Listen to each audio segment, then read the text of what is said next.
পছন্দ করে, তাই আমি প্রতি লেয়ারে লেয়ারে চকলেটটাই অনেক বেশি করে ইউজ করেছি।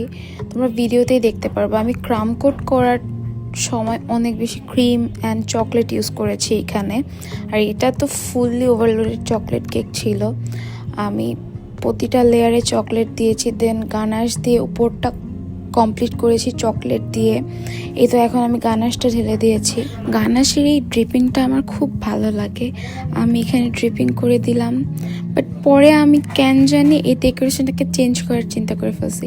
দেখেন এখানে সাইডে যেগুলো পড়ছে ওগুলো ক্লিন করে নিলাম। তো আপনারাই দেখেন আমি সেকেন্ডে আবার মুড চেঞ্জ করে ফেলতেছি। আমি এখানে ফার্স্টে হচ্ছে ড্রিপিং করে ডেকোরেশন করতে চেয়েছিলাম, তারপর সাইডে এইভাবে করে ডেকোরেশন করতে চেয়েছিলাম।